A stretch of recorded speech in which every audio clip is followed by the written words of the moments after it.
Você já percebeu que algumas pessoas só mostram quem são de verdade quando traem justamente quem mais as amou? E se eu te dissesse que, segundo a visão de Carl Jung, trair um superempata não é apenas uma escolha cruel, mas um pacto inconsciente com a própria destruição psíquica? Talvez você ache que o narcisista psicopata sempre sai por cima, sempre vence, sempre manipula e segue em frente ileso. Mas e se, nas profundezas da sombra, a partir do momento em que ele toca e fere um superempata, algo começa a se quebrar por dentro dele, silenciosamente, sem que ele perceba, até ser tarde demais? Jung dizia que aquilo que negamos em nós mesmos volta para nos assombrar. O narcisista psicopata vive exatamente disso: projetar sua sombra em todos à sua volta, principalmente em quem sente demais, percebe demais, ama demais. O superempata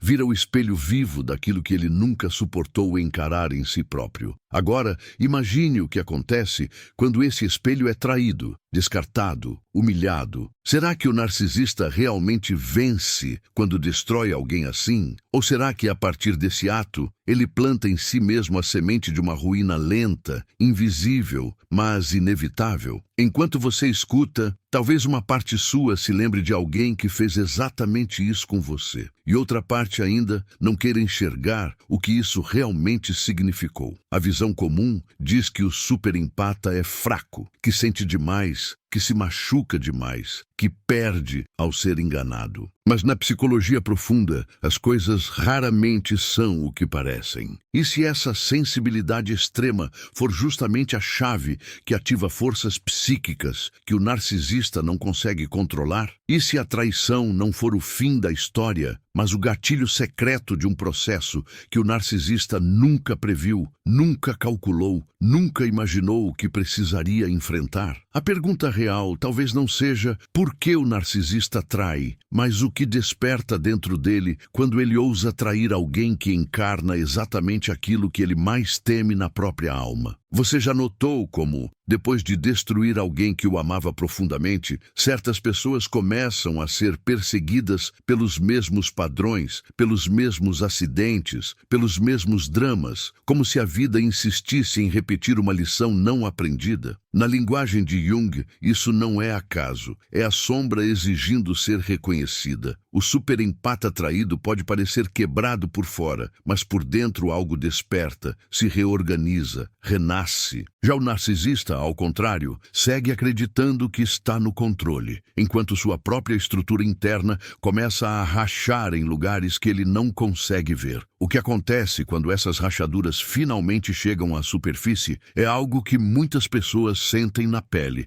mas poucas conseguem nomear ainda. Talvez você esteja se perguntando, se tudo isso é verdade, onde exatamente está o ponto de virada? Em que momento específico a traição ao superempata deixa de ser apenas uma crueldade e se transforma no maior erro estratégico e espiritual do narcisista psicopata? E mais, porque Jung diria que, nessa dinâmica, não há vítimas totalmente inocentes, nem vilões totalmente conscientes do que estão fazendo. Ao longo deste vídeo, peça por peça, você vai começar a enxergar a arquitetura oculta dessa relação, entender por que a traição é só a superfície de algo muito mais profundo e perceber por que, para o narcisista, tocar o coração de um superempata e depois destruí-lo não é um ato de poder, mas o início de uma queda da qual ele não faz ideia. Quando a traição acontece, muita gente acha que a história terminou ali, como se o coração do superempata tivesse sido riscado para sempre e o narcisista tivesse seguido adiante ileso, confiante, alimentado pelo próprio ego. Mas na psicologia profunda, a trama nunca para no primeiro impacto. Existe um segundo golpe, silencioso e muito mais perigoso, que não se dá no corpo nem nas palavras, mas na alma. É o momento em que o narcisista tenta apagar a evidência do que fez, distorcer a verdade, reescrever a história e transformar a vítima em culpada. Este é o segundo golpe, o golpe contra a realidade interna do superempata. E é aqui que, na linguagem de Carl Jung, a sombra começa a se revelar de maneira implacável, tanto em quem sente quanto em quem agride. Esse segundo golpe não parece um ataque, parece um argumento. Não chega com gritos, chega com frases aparentemente calmas, lógicas, bem construídas. O narcisista psicopata usa expressões como se estivesse explicando, esclarecendo, colocando os pingos nos is, quando na verdade está tentando assassinar a percepção intuitiva do superempata. Ele diz que não foi bem assim, que você exagerou, que entendeu errado, que está sensível demais. Aos olhos de Jung, isso é uma violência contra a psique, um ataque à função que conecta você ao inconsciente, à sua sabedoria instintiva. É como se alguém entrasse no seu templo interno, apagasse as velas e depois dissesse que a escuridão sempre esteve ali, que a luz foi só imaginação sua. Por dentro, o superempata começa a viver uma guerra invisível. De um lado, a experiência direta, o olhar frio, a mentira descoberta, o abandono, o desrespeito, o descaso. Do outro, a narrativa sedutora do narcisista, tentando convencer que nada disso aconteceu de verdade, que tudo não passa de mal-entendido, que a dor é fruto de drama, carência ou loucura. É nesse ponto que a alma empática se fragmenta. Acreditar na própria percepção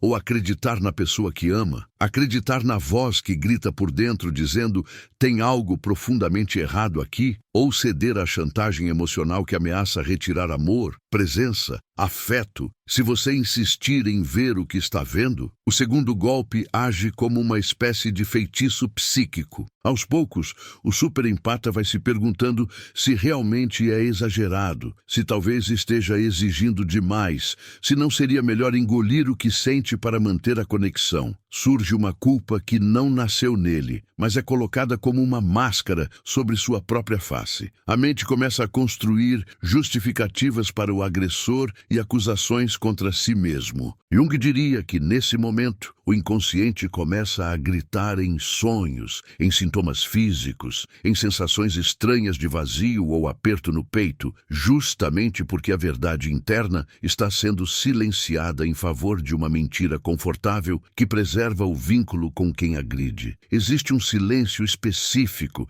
que nasce depois desse segundo golpe. Não é o silêncio de quem está em paz, é o silêncio de quem tem medo de falar. O superempata passa a medir cada palavra, cada reação, com receio de ser novamente acusado de loucura, de exagero, de ingratidão. Ao mesmo tempo, lá no fundo, sente que a própria alma está sendo traída sempre que aceita essa versão distorcida dos fatos. E é aqui que algo começa a mudar de direção. Quando a verdade interna é sufocada por tempo demais, ela não desaparece, ela se acumula. E o que se acumula no inconsciente, mais cedo ou mais tarde, retorna com uma força que ninguém controla. O narcisista pensa que domina o jogo, mas ignora as leis da psique que Jung dedicou a vida a decifrar. No mundo interno do narcisista psicopata, o segundo golpe parece uma vitória. Ele acredita que conseguiu inverter a narrativa, reinstalar sua máscara, reforçar sua persona de alguém injustiçado, incompreendido, quase uma vítima do excesso de sensibilidade do outro. Ele se sente ainda mais poderoso, porque não apenas traiu, mas conseguiu fazer o outro duvidar da própria dor. Porém, na linguagem junguiana, cada manipulação desse tipo aprofunda o abismo entre a persona e a sombra. Quanto maior a distância entre o que ele mostra e o que ele é, maior a pressão interna acumulada na escuridão do inconsciente. E essa pressão não some só porque a consciência decidiu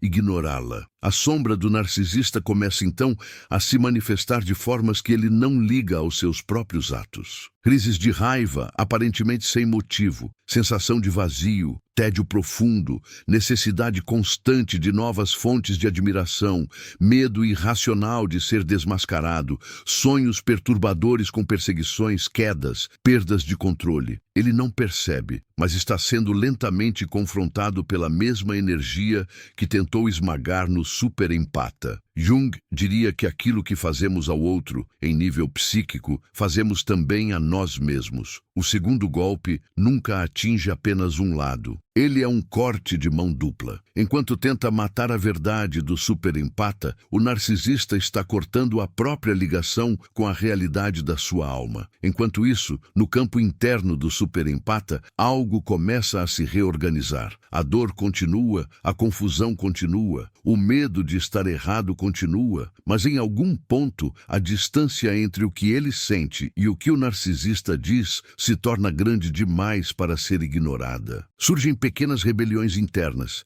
pensamentos que insistem em voltar, memórias que não se deixam apagar, sensações físicas de mal-estar sempre que precisa negar o que viveu. É como se o corpo e a psique se unissem para dizer: você não está louco, você está vendo algo que o outro não quer que você veja. E pouco a pouco, a confiança na própria intuição, mesmo ferida, volta a piscar como um sinal de emergência no meio da escuridão. Esse processo não é rápido, não é linear, não é bonito. O superempata muitas vezes volta para o ciclo, aceita desculpas, cede de novo, se convence por um tempo que talvez tenha sido duro demais. Mas, em algum nível, algo já acordou. A partir do momento em que a consciência toca a percepção de que o segundo golpe existe, de que não foi apenas a traição, mas a tentativa de apagar a realidade da traição, a ferida muda de forma. Ela deixa de ser apenas um buraco dolorido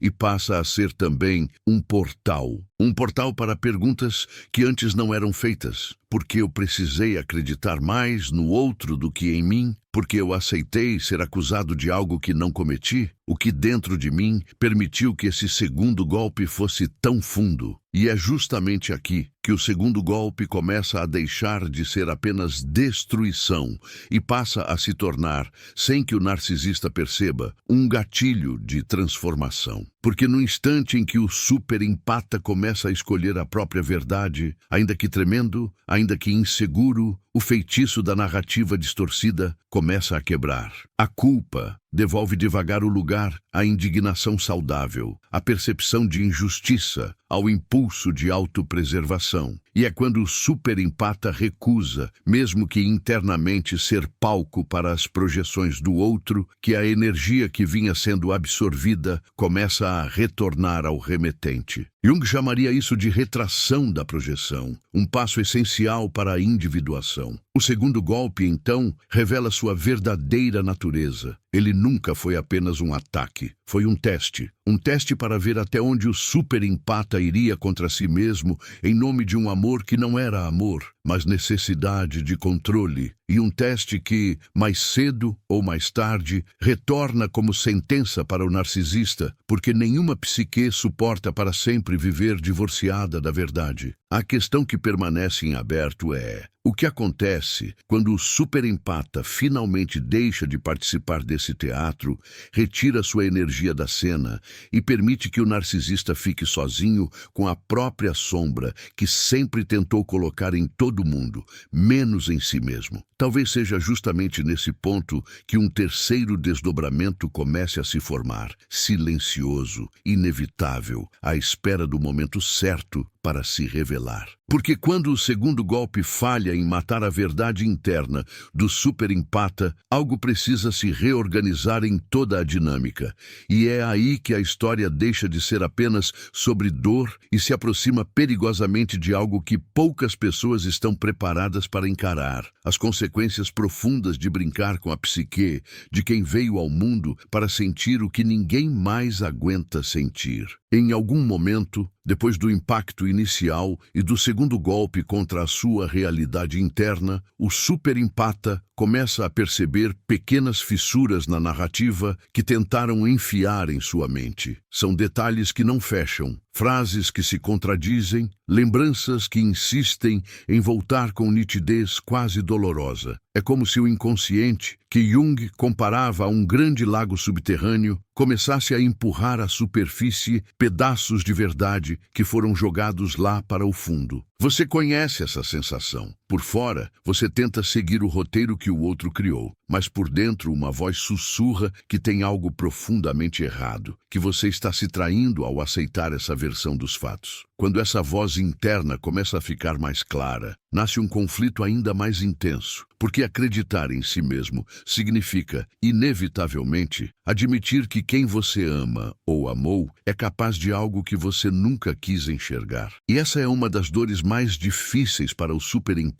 Não é apenas a dor de ter sido traído, é a dor de reconhecer que ignorou sinais, minimizou alertas, fechou os olhos para proteger uma imagem idealizada do outro. Jung falava muito disso quando mencionava as projeções, aquela parte de nós que despeja no outro tudo o que gostaríamos de ver, mesmo quando a realidade está dizendo o contrário. Quando o superempata começa a recolher essas projeções, o mundo inteiro parece balançar. É nesse ponto que o narcisista psicopata, sem perceber, começa a perder o controle do enredo que pensou ter escrito sozinho. Porque uma coisa é manipular alguém que está alienado da própria alma. Outra, bem diferente, é lidar com alguém que começa a recuperar a consciência de si. O superempata, ainda em pedaços, ainda confuso, passa a notar padrões. Percebe que as desculpas se repetem, que os gestos se parecem, que as promessas quebradas seguem a mesma trilha. E aquilo que antes parecia um caso isolado começa a se revelar como um modus operandi. É como assistir à mesma peça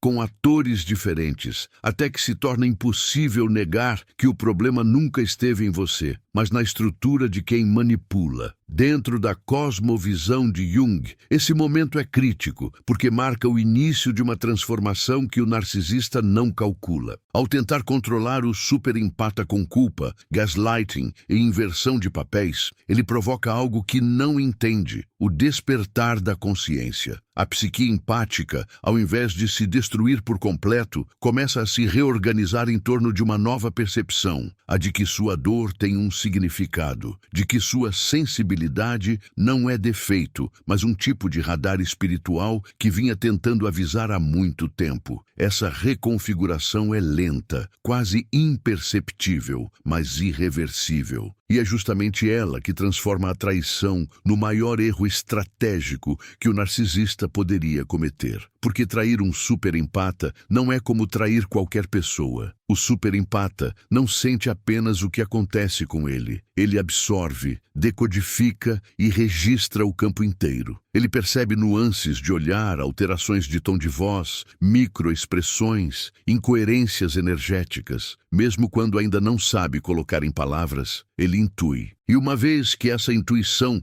encontra coragem para se unir à razão, uma espécie de mecanismo de recuperação começa a atuar. Jung descrevia isso como o movimento de individuação, o chamado profundo para voltar ao próprio eixo, para deixar de viver a partir do olhar do outro e começar a viver a partir da própria verdade interior. É doloroso, é caótico, mas é também o início de uma libertação que o narcisista jamais desejou despertar. O narcisista psicopata, por sua vez, sente que algo escapa. Ele talvez não consiga nomear, mas percebe que a antiga influência já não funciona do mesmo jeito. Aquela mensagem que antes faria o superempata voltar correndo, agora encontra silêncio. A acusação que antes destruía, agora gera reflexão. A chantagem emocional que antes prendia, agora começa a soar repetitiva, quase previsível. E aqui, a sombra do narcisista começa a se agitar com mais força, porque o controle é o alimento central de sua estrutura psíquica. Quando o controle falha, ele é obrigado a encarar um vazio que vinha sendo sempre anestesiado pela dominação do outro. Esse vazio é o espelho que ele mais teme. Enquanto o superempata enfrenta noites insones, perguntas sem resposta e uma solidão que parece arrancar pedaços da alma, algo subtil se insinua por trás de toda essa dor, uma estranha sensação de que está se aproximando de si mesmo como nunca antes. Cada lágrima que cai não é apenas luto pelo que perdeu, mas também limpeza simbólica de tudo o que aceitou carregar do outro. Paisagens internas começam a mudar. Aquilo que antes era só culpa começa a dar lugar a uma força mansa, quase tímida, mas real, que que sussurra: basta. É como se o inconsciente dissesse, com a linguagem dos sentidos e não das palavras, que nenhuma relação vale a sua própria destruição. Jung diria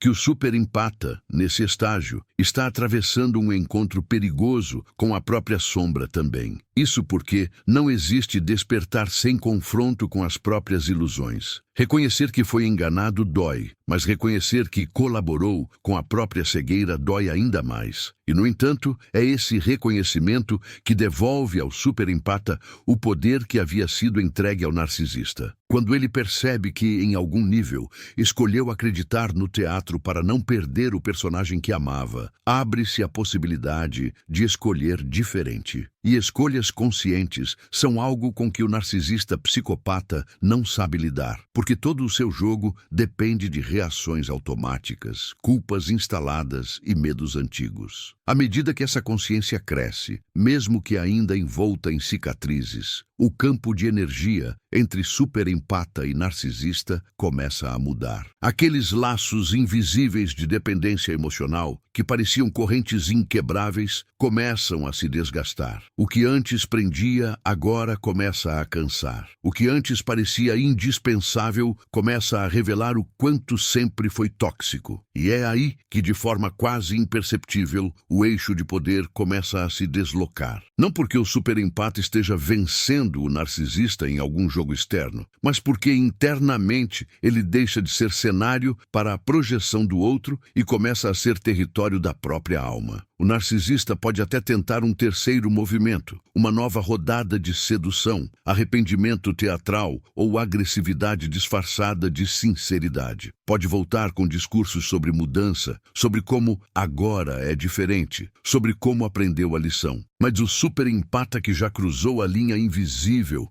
entre a autoculpa e a autoconsciência não é mais o mesmo. Mesmo que ele ainda vacile, mesmo que ainda sinta vontade de voltar, existe algo dentro dele que não cabe mais naquele espaço. É como tentar entrar de novo em uma casa que encolheu. O corpo até se dobra, mas a alma não aceita mais. E é justamente quando o superempata começa a sair, mesmo que ainda sem saber para onde está indo, que o verdadeiro efeito colateral da traição se instala na vida do narcisista psicopata. Porque, sem esse espelho sensível, sem esse campo de energia onde projetava sua própria sombra, ele se vê obrigado a conviver mais diretamente com aquilo que sempre tentou evitar: a própria falta, a própria solidão, a própria incapacidade genuína de se vincular. E longe de ser apenas um desconforto, isso abre um processo interno que pode se tornar uma espécie de colapso existencial, mesmo que ele faça de tudo para esconder. A pergunta que começa a se formar, silenciosa por trás de tudo, é simples e devastadora. O que acontece com alguém que só sabe se sentir poderoso destruindo o outro, quando o outro finalmente se recusa a ser destruído? À medida que a presença do superempata vai se afastando, mesmo que seja primeiro só por dentro, o narcisista psicopata começa a enfrentar um tipo de silêncio que sempre evitou. Não é o silêncio comum de um ambiente vazio, é um silêncio psíquico, a ausência daquele campo sensível onde ele jogava suas sombras, seus medos, sua culpa não assumida. De repente, aquilo que antes era descarregado no outro começa a pesar dentro dele. Ele tenta ocupar esse vazio com novas pessoas, novos elogios, novas conquistas, mas nada parece ter o mesmo efeito. É como se o espelho tivesse sido retirado do palco e agora toda a fumaça de suas próprias encenações estivesse voltando para seus pulmões. Na visão de Carl Jung, quando a projeção é retirada, o sujeito é forçado a encarar o conteúdo psíquico que antes atribuía ao outro. Isso significa que, ao perder o superempata, o narcisista não perde apenas uma pessoa, perde o principal recipiente onde despejava aquilo que mais detestava em si mesmo. A irritação aumenta, a impaciência com o mundo cresce, o nível de frustração se intensifica. Ele sente que nada está à altura, que ninguém entende, que todos são insuficientes. Mas o que ele não percebe é que por trás dessa sensação está o retorno da própria sombra, exigindo ser reconhecida. E quanto mais ele tenta fugir, mais essa sombra ganha contornos nítidos em sonhos, pensamentos intrusivos e impulsos que parecem fugir do controle. Enquanto isso, o superempata segue atravessando sua própria noite escura. Não é porque começou a despertar que a dor desaparece de imediato. Pelo contrário, muitas vezes ela se intensifica, porque agora não há mais o anestésico da ilusão. A realidade vem como um choque. Perceber que o amor que deu foi usado como combustível para o ego de alguém incapaz de retribuir em profundidade. No entanto, em meio a esse caos, algo novo começa a emergir. Uma espécie de lucidez estranha, uma clareza dolorida, mas libertadora. É como se, depois de tanto tempo vivendo a partir do olhar do outro, ele começasse a se enxergar pela primeira vez sem filtros. Esse processo é profundamente simbólico. Jung diria que o superempata, ao reconhecer sua ferida, está descendo as camadas mais profundas do inconsciente pessoal. Ali não estão apenas as dores causadas pelo narcisista, mas também feridas antigas, padrões repetidos, histórias de abandono, rejeição e culpa que começaram muito antes dessa relação. Por isso a sensação de que doeu mais do que deveria. Não foi só essa pessoa que o machucou. Foi como se ela tivesse tocado em todas as cicatrizes anteriores ao mesmo tempo. Ao encarar isso, o superempata se vê diante de uma encruzilhada. Ou volta para qualquer forma de anestesia emocional, ou decide, mesmo tremendo, atravessar o que está sentindo até o fim. Do lado do narcisista, o segundo golpe, aquele que ele acreditou ter dado contra a realidade interna do superempata, começa a se voltar contra ele de maneiras que ele não associa à sua própria crueldade. Relações começam a ruir, trabalhos se tornam insatisfatórios, a sensação de vazio cresce, o prazer que antes vinha de manipular parece durar cada vez menos. Ele pode até culpar o mundo, os outros, o destino, a má sorte. Mas, em linguagem junguiana, o que está acontecendo é a cobrança da psique por aquilo que foi negado. A vida psíquica não suporta indefinidamente viver contra a verdade. E quem fez da distorção da realidade uma prática cotidiana acaba se tornando prisioneiro da própria mentira. O superempata, por sua vez, começa lentamente a recuperar algo que parecia perdido, a confiança na própria intuição. Cada vez que ele revisita mentalmente as cenas da traição, não com o olhar de quem se culpa, mas com o olhar de quem observa, percebe que sua sensibilidade sempre apontou para sinais reais. Ele lembra daquela sensação estranha antes de uma mentira ser descoberta, daquele aperto no peito, daquela mudança sutil no olhar do narcisista. Então, uma frase começa a se formar internamente, quase como um mantra. Eu não estava louco, eu estava percebendo. Essa tomada de consciência é um terremoto na estrutura psíquica, porque devolve ao superempata a autoridade sobre sua própria percepção. A partir daí, a narrativa muda de lugar. Antes, o centro da história era: por que ele fez isso comigo? Agora, uma outra pergunta começa a emergir. Por que eu permaneci onde a minha alma gritava para ir embora? Essa não é uma pergunta de autocondenação, é uma pergunta de autoconhecimento. Ela abre a porta para que o superempata reconheça não apenas a crueldade que sofreu, mas também a fome de amor, a necessidade de ser visto, a carência profunda que o fez aceitar migalhas como se fossem banquetes. E, paradoxalmente, é ao reconhecer essa vulnerabilidade que ele começa a recuperar a própria força, porque finalmente compreende o preço que pagou para não ficar só. Nesse mesmo movimento, o narcisista começa a experimentar um tipo de exposição interna que o apavora. Sem o superempata para absorver e decodificar sua escuridão, ele se vê mais frequentemente em situações onde sua máscara escorrega. Grosseiro sem motivo, frio com quem o admira, impaciente com qualquer exigência que não o favoreça. Pessoas começam a se afastar, não por entenderem a dinâmica profunda, mas por sentirem um desconforto que não sabem explicar. É a sombra se projetando de forma cada vez mais crua, sem o filtro suave de quem costumava acolher tudo, compreender tudo, perdoar tudo. O que antes era invisível, agora começa a ser notado. E aqui, mais uma vez, o segundo golpe se revela como um erro estratégico devastador. Ao tentar destruir a realidade interna do superempata, o narcisista, sem perceber, rompe também a ponte pela qual conseguia escoar sua própria densidade. Sem essa ponte, a pressão psíquica aumenta. Ele pode tentar controlar, racionalizar, substituir, fugir. Mas a sensação de perseguição interna cresce. Não é perseguição externa, é a própria psique cobrando aquilo que foi feito. Em algum nível, mesmo que ele negue, ele sabe que ultrapassou limites. E esse saber, por mais que seja empurrado para o fundo, teima em voltar, abrindo fendas na imagem perfeita que ele tenta manter diante de todos. Do lado do superempata, algo ainda mais profundo se manifesta, um chamado silencioso para se reposicionar diante da própria história. Ele começa a perceber que sua dor não é apenas um fim, mas também um início. Início de novas fronteiras internas, início de uma nova relação consigo mesmo, início de um novo padrão de autorrespeito. Vai percebendo que, se continuar se tratando como tratou a si mesmo nessa relação, estará repetindo o mesmo abuso, só que agora sem o narcisista presente. E é essa compreensão que inicia um pacto diferente, um pacto consigo de não se abandonar mais para segurar quem o deixa cair.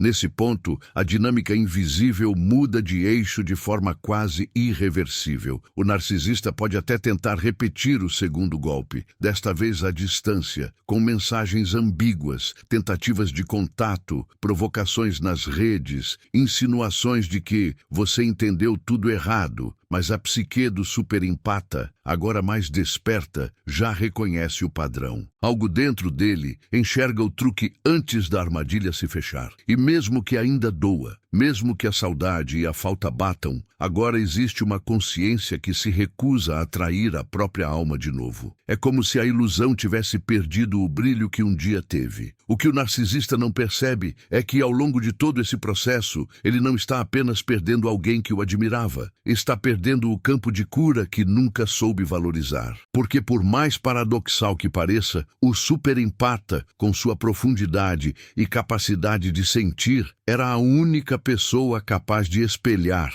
ainda que de forma inconsciente, a chance real de transformação para ele. E ao trair e tentar anular esse espelho, ele elimina a única oportunidade genuína de confrontar sua própria sombra de forma amorosa. A traição, então, deixa de ser apenas um ato cruel e passa a ser um veredicto silencioso, a escolha voluntária de continuar preso à própria escuridão. A questão que fica suspensa no ar é até quando essa escolha conseguirá se manter antes que a própria psique cobre um preço que ele jamais imaginou pagar. Há um momento específico, quase imperceptível, em que o superempata sente que não consegue mais voltar a ser quem era antes. Não é porque ele não queira, é porque algo dentro dele se quebrou de um jeito que já não aceita remendos superficiais. A confiança ingênua morreu. A forma antiga de amar morreu. A forma de acreditar cegamente no outro morreu.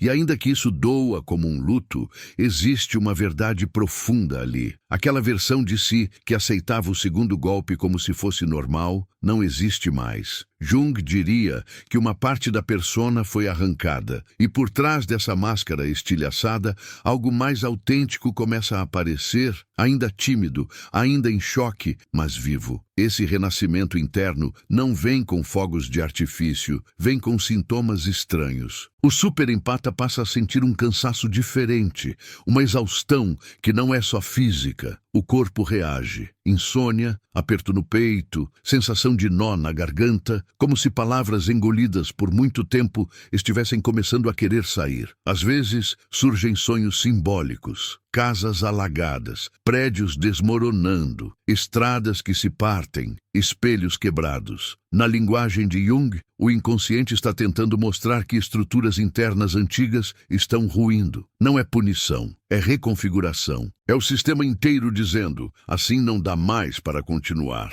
Enquanto isso, o narcisista psicopata, distante ou fingindo indiferença, começa a enfrentar as repercussões invisíveis do segundo golpe que lançou. Ele acreditou que, ao distorcer a realidade do superempata, tinha garantido sua superioridade. Mas o efeito oculto foi outro. Cada manipulação reforçou um complexo dentro dele, um núcleo psíquico carregado de vergonha, medo e insuficiência que ele faz de tudo para esconder. Quanto mais ele tenta provar que está bem, mais esse complexo se fortalece no subterrâneo.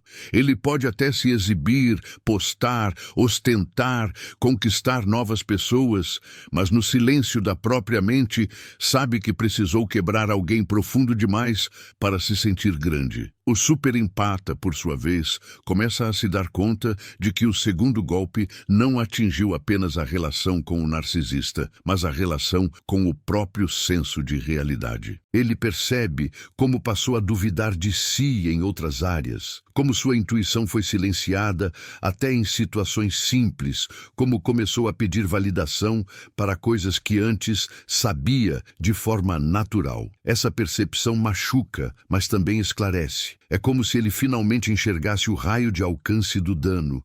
Não foi só uma traição amorosa, foi um terremoto psíquico que tentou desprogramar sua confiança no próprio sentir. E ao nomear isso, começa a recuperar pedaços do que lhe foi roubado. Em muitos casos, sem nem entender porquê, o superempata sente um chamado para buscar conhecimento, terapia, espiritualidade, algo que o ajude a dar sentido ao caos. Ele começa a esbarrar em conceitos de trauma, abuso emocional, gaslighting, sombra, projeção, individuação. E cada palavra nova funciona como uma chave que destranca memórias que estavam trancadas em porões internos. Jung sempre insistiu que aquilo que é trazido à consciência perde parte de seu poder destrutivo. Assim, à medida que o superempata compreende intelectualmente o que viveu, a parte emocional também vai encontrando novos lugares para colocar essa dor, sem mais precisar se culpar por tudo. Do outro lado, o narcisista vai sentindo o efeito da ausência daquele campo de compreensão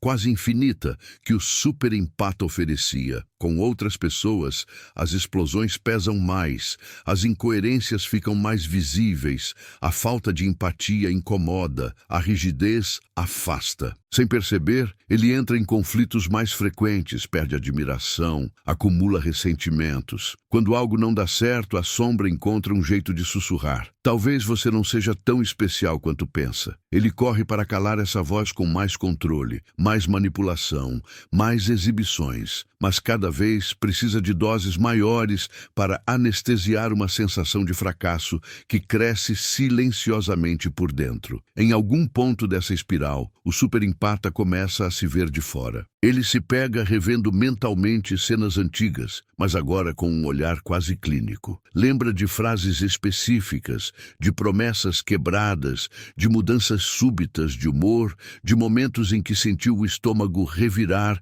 diante de uma mentira mal encaixada. E percebe que o corpo sempre soube, que o coração sempre soube, que a alma sempre soube. O problema nunca foi falta de percepção, foi excesso de esperança. Essa constatação não vem como acusação interna, mas como uma espécie de revelação triste e, ao mesmo tempo, libertadora. Não foi falta de aviso, foi falta de coragem para se afastar. Esse reconhecimento abre espaço para algo novo, limites. O superempata, que antes aceitava tudo para não perder o vínculo, começa a perceber que continuar dizendo sim a quem o atravessa é uma forma de autoabandono. E pela primeira vez, começa a experimentar o direito de dizer não. Não há conversas que o diminuem. Não há dinâmicas que o confundem. Não há retornos que prometem mudança, mas repetem o mesmo roteiro. Esse não ainda sai trêmulo, culpado, encharcado de medo de perder. Mas cada vez que é sustentado, uma nova camada de dignidade interna se consolida. Jung diria que o eu está deixando de orbitar em torno do outro e começando a se alinhar com o self, esse centro mais profundo e verdadeiro da psique. Ao mesmo tempo, o narcisista se vê cada vez mais prisioneiro de um ciclo que ele próprio criou. Precisa provar constantemente que está bem, que está no controle, que tem poder. Precisa ser desejado, admirado, temido. Mas quanto mais precisa disso, mais revela a falta de algo real dentro dele. E, em momentos de autenticidade involuntária, talvez quando está sozinho no fim de um dia em que tudo deu errado, uma sensação de falha o invade. Ele pode culpar todos ao redor, acusar o mundo de ser injusto, dizer que ninguém o entende. Mas no coração da noite psíquica, o que pesou foi o acúmulo de escolhas em que preferiu esmagar a alma do outro em vez de encarar a própria. O superempata também passa por noites assim, mas a direção é outra. Nas noites dele, a dor o empurra para dentro, para revisitar a própria história, para sentir a criança ferida que aceitou pouco porque acreditava que pouco era tudo o que merecia. Aos poucos, ele começa a perceber que o narcisista não foi a origem de todas as suas dores, foi o amplificador delas. E embora isso não diminua a gravidade do que aconteceu, muda a rota da cura. Em vez de gastar toda a energia em buscar vingança, explicação ou reconhecimento daquele que nunca vai reconhecer de verdade, ele começa a redirecionar o foco para si. Pergunta-se: o que eu posso fazer com tudo isso agora? Como eu me trato depois de tudo o que vivi? Em algum nível, é aqui que o segundo golpe, aquele ataque à realidade interna do superempata, começa a se converter em algo que o narcisista jamais teria previsto. Uma espécie de iniciação forçada ao autoconhecimento profundo. Não é romantizar a dor, é reconhecer que, arrastado para as profundezas, o superempata acaba encontrando tesouros que quem vive sempre na superfície nunca encontrará. Ele descobre camadas da própria alma, ressignifica o que é amor, reconstrói a própria identidade longe do olhar de quem o manipulou. E enquanto faz isso, sem alarde, sem plateia, uma outra história começa silenciosamente a nascer por trás da narrativa da vítima. Uma história que ainda não será revelada agora, mas que já começou a se escrever em lugares que nem mesmo o superempata consegue ver por completo neste momento. Em algum ponto deste caminho, talvez você tenha percebido que a história nunca foi apenas sobre o narcisista psicopata e o superempata, mas sobre a sua própria relação com a verdade que vive dentro de você. Ao olhar para essa dinâmica pela lente de Carl Jung, ficou nítido que não estamos falando só de pessoas, mas de forças, de símbolos vivos, de partes da alma que foram esmagadas, distorcidas, negadas. E ainda assim, apesar de tudo, algo em você continuou insistindo em sentir. Essa insistência da alma em não morrer é por si só um ato de coragem silenciosa. Talvez, enquanto ouvia, você tenha revisto olhares, lembrado de frases, sentido novamente um nó na garganta que jurou já ter superado. Não foi por acaso. A psique reconhece os lugares onde já sangrou. Jung dizia que aquilo que é verdadeiro